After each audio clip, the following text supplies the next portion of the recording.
Hello, I'm going to talk through about audiology in context. The plan for today is to go through an overview of the work-based placement, a clinical audiology observation, my research carried out to develop knowledge and practice, my reflections, and lastly, next step and service development. So an overview of the work-based placement. For school audiology, I carried out some insets at post-16 settings and secondary schools, and my line manager observed me. I set up edgy mics, I ran hearing aids through the test box, and I attended a training session for teachers of the deaf from a cochlear rep all about Bahas. That came to a total of 12.5 hours. For clinical audiology, I started by observing paediatric clinics at the John Radcliffe Hospital. This mainly involved VRA, PTA and tympanometry. There were a couple of hearing aid programmings and one impression taking. That placement ended, so I emailed all the hospitals in the area within around an hour's drive. And from that I managed to do a day observing at Cheltenham Hospital and another day at Gloucester Hospital. This involved again a lot of VRA and play, PTA. There was a couple of hearing aid programming and in all the appointments tympanometry. After that I did 2 days observing at Basingstoke Hospital, and there I was allowed to do some practice procedures of otoscopy and tympanometry. For the rest of the time it was observing mainly play, and there was one hearing aid programming and one impressions. Lastly, I did half a day at St Michael's Hospital in Bristol, and again mainly play and VRA and tympanometry, and I observed a TEOAEs.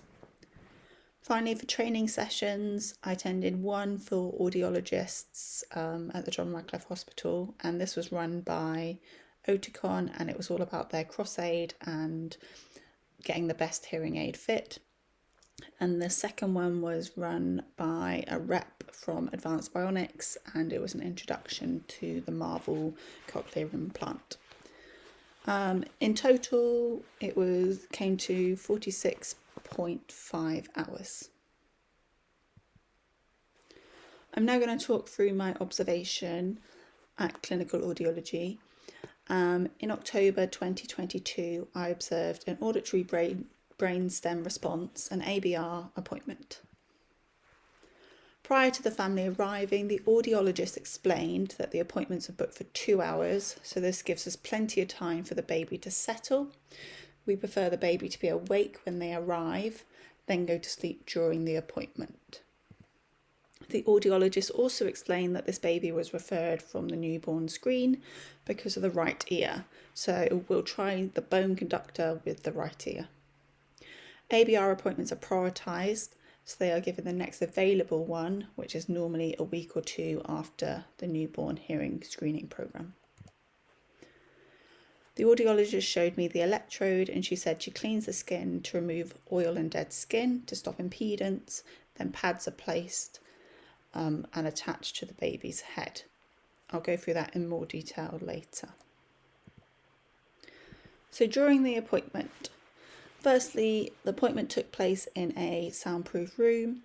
The baby was 2 months old and he was accompanied by his parents. The father reported that the baby was well and he had no coughs or colds. The father placed the baby in a sling and moved around to try and make the baby sleepy. The audiologist cleaned the baby's forehead and behind his ears. Then she used gel and placed the 2 pads on the baby's forehead and one behind each ear, then put inserts into the ear. Then she used the bone conductor. So, number 4, the audiologist said the bone conductor shows underlying hearing in the inner ear is working well. There is congestion, which may be temporary, cannot say with complete certainty until it goes away.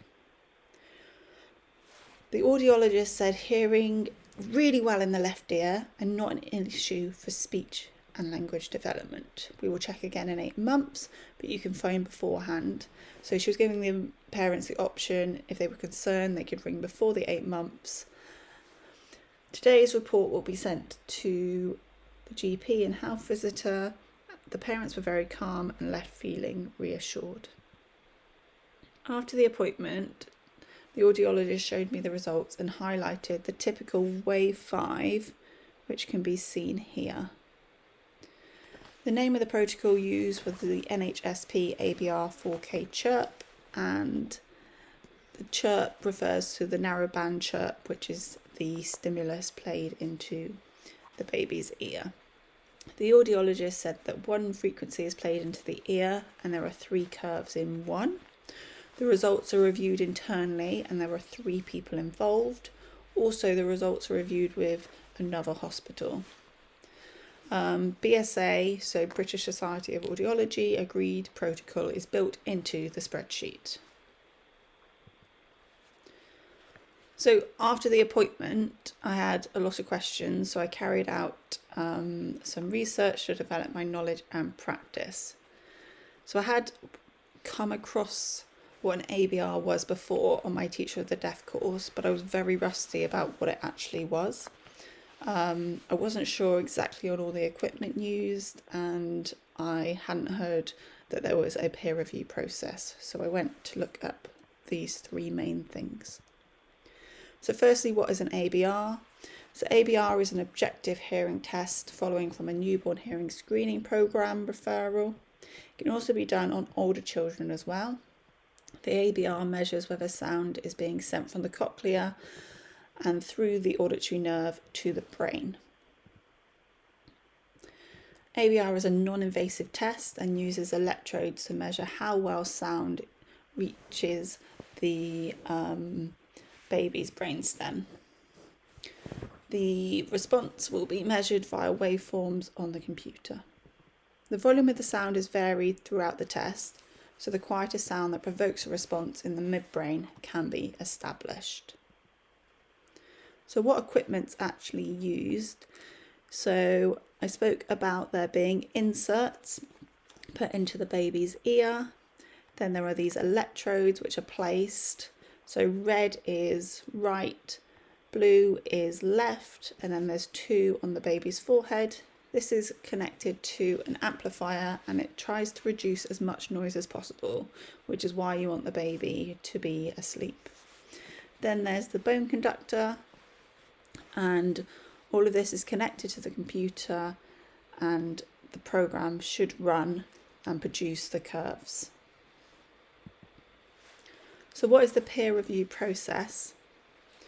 So all of this is based from the guidance from the British Society of Audiology. So audiologists require experience and expertise in accurately interpreting ABR waveforms, determining thresholds and dealing with unusual results.